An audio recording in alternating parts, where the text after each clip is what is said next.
بسم اللہ الرحمن الرحیم۔ السلام علیکم، امید کرتی ہوں آپ لوگ ٹھیک ہوں گے۔ آج دنیا کے حالات بدل رہے ہیں۔ امریکہ اور اسرائیل کی ایران کے ساتھ جنگ ہے۔ بڑی طاقتیں آمنے سامنے کھڑی ہیں۔ ہر طرف ایک ہی سوال گردش کر رہا ہے، کیا تیسری عالمی جنگ شروع ہو گئی ہے؟ اگر خدا نخواستہ ایسا ہے تو کیا ہماری تیاری ہے آگے جانے کی؟ کیا ہمارے گناہ معاف ہیں؟ کیا ہم اپنے رب کے سامنے کھڑے ہونے کے لیے تیار ہیں؟ حال ہی میں ایران کے سپریم لیڈر آیت اللہ خامنئی شہید ہو چکے ہیں۔ وہ امریکہ اور اسرائیل کی فضائی حملوں میں شہید ہوئے۔ جب دنیا کی بڑی شخصیات بھی موت کے منہ میں چلی جائیں تو ہمیں سوچنا ہوگا، ہم اللہ کے سامنے کس حال میں کھڑے ہوں گے؟ کیا ہم نے اپنی زندگی اللہ کے احکامات کے مطابق گزاری ہے یا ہم نے کوشش بھی کی ہے؟ دیکھیں ذرا، اب آپ لوگ تصور کریں، سائرن بج رہے ہوں، شہر بند ہو جائیں، بجلی ختم اور انٹرنیٹ بند ہو، لوگ گھروں میں قید ہوں اور ساتھ ہی خوراک بھی ختم ہو جائے، کچھ بھی نہ ہو، صرف ایک جگہ پر قید ہوں۔ ایسے میں بینک بیلنس کام نہیں آئے گا، صرف اعمال کام آئیں گے، کیونکہ اگر ایسا ہوا تو ہزاروں میں سے کچھ ہی خوش قسمت لوگ بچ پائیں گے۔ اور اگر آج ہمیں اللہ کے سامنے پیش کیا جائے تو کیا ہم جواب دے سکیں گے؟ جو گناہ ہم نے کیے ان کی معافی بھی نہ مانگ سکے۔ کتنے بد نصیب ہوں گے وہ لوگ جو معافی نہ مانگ سکے۔ اور گناہ کس سے معاف ہوں گے؟ کون سا لفظ ہے؟ وہ لفظ ہے استغفر اللہ، ایک چھوٹا سا مگر اعمال پر بھاری۔ استغفر اللہ صرف گناہوں کی معافی نہیں، یہ دل کا سکون ہے اور رزق کا دروازہ ہے اور مصیبتوں سے حفاظت کرتا ہے۔ حدیث میں آتا ہے کہ جو شخص کثرت سے استغفر اللہ کرے، اللہ اس کے لیے ہر تنگی سے نکلنے کا راستہ بنا دیتا ہے۔ یعنی اگر عالمی جنگ جیسی آزمائش بھی ہو تو وہ انسان اللہ کی رحمت میں ہوگا۔ دنیا کی سب سے بڑی جنگ انسان اور اس کے نفس کی جنگ ہے۔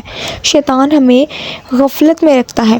ہم کہتے ہیں ابھی وقت ہے، کل توبہ کر لیں گے، لیکن اگر وہ کل ہی نہ آیا تو پھر سوچیں ہے کیا ہوگا؟ اگر آپ یہ ویڈیو دیکھ رہے ہیں تو سمجھ لیں اللہ نے آپ کو ایک خاص موقع دیا ہے۔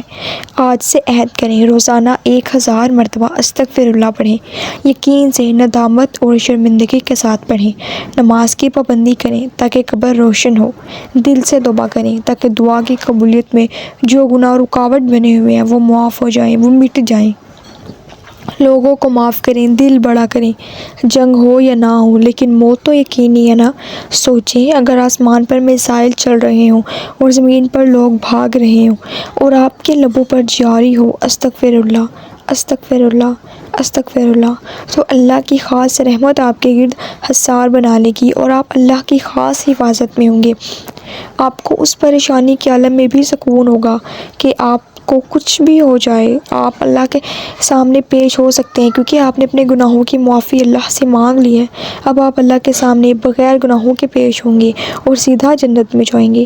شاید تیسری عالمی جنگ نہ ہو اور شاید شروع بھی ہو جائے، کیونکہ اگر آج ہی کے دن ہی، آج ہی اسی وقت جنگ بندی ہو جائے تو پھر بھی یہ جو کافر لوگ ہیں یہ کوئی نہ کوئی شرارت ضرور کریں گے، کیونکہ ان سے دوستی کرنا قرآن میں، اسلام میں منع ہے۔ تو پھر دوبارہ مسلمان ممالک پورے حوصلے و جذبے سے اس کا جواب دیں گے۔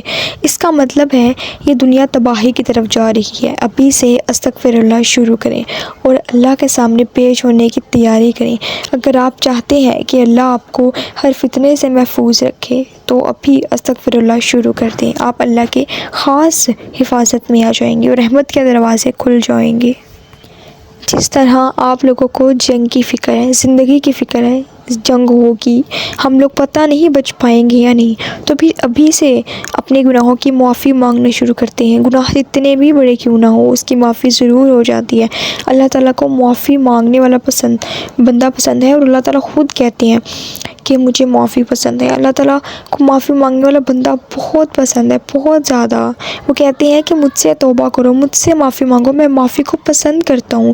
اور جب ایک رب معافی کو پسند کرتا ہے اور اگر ہم پھر بھی معافی نہ مانگیں تو کتنی غلط بات ہے۔ ہم کتنے بد نصیب لوگ ہوں گے جو معافی نہیں مانگ سکیں گے اپنے گناہوں کی، جو ایک لفظ استغفر اللہ سچے دل سے نہیں کہہ سکیں گے اللہ ہمیں معاف کر دو۔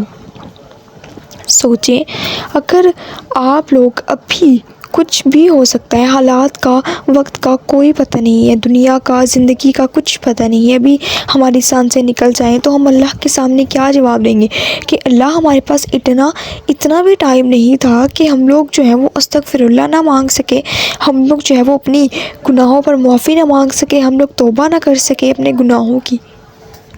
جس طرح ہم لوگ سڑک پر ٹریفک کے اندر جا رہے ہوتے ہیں اور وہاں پہ لکھا ہوتا ہے کہ کیمرے کی آنکھ آپ کو دیکھ رہی ہے، ہمیں اس کیمرے کی آنکھ کا ڈر ہے، لیکن اس آنکھ کا ڈر نہیں ہے جو ہر ٹائم ہمارے ساتھ رہتی ہے، ہر وقت ہمیں دیکھتی رہتی ہے، اس آنکھ کا ہمیں کوئی ڈر نہیں ہے۔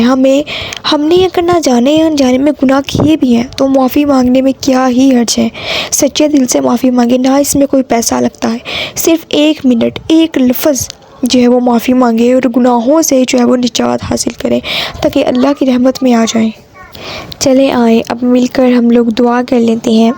اے اللہ تو سب سے بڑا ہے، طاقتور ہے، سب کچھ تیرے اختیار میں ہے۔ اے اللہ ایران کو فتح نصیب فرما۔ اے رب ایران اور تمام مسلمانوں کی حفاظت فرما۔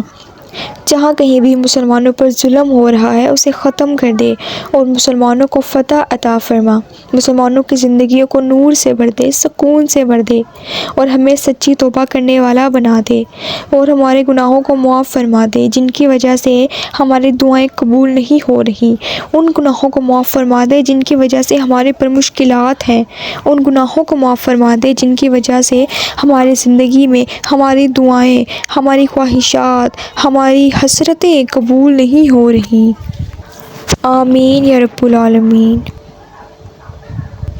اگر آپ کو میری ویڈیو اچھی لگی ہے تو میرے چینل کو سبسکرائب کریں، میری ویڈیو کو لائک کریں اور میری ویڈیو کو شیئر بھی ضرور کیجیے گا تاکہ آپ لوگوں کی وجہ سے لوگ اپنے جو ہے وہ گناہوں سے معافی مانگ لیں، آپ کو بھی ثواب ملے گا اور مجھے بھی ثواب ملے گا۔ اگر آپ میری وجہ سے یہ عمل کریں گے تو ضرور اس کو کیجیے گا، اللہ سے اپنے گناہوں کی معافی مانگے، کوئی وقت ضائع نہیں ہوگا، کوئی پیسہ کچھ بھی نہیں رکھتا، اپنے گناہوں سے سچی توبہ کر لیں اور اللہ کی رحمت میں آ جائیں۔ جزاک اللہ۔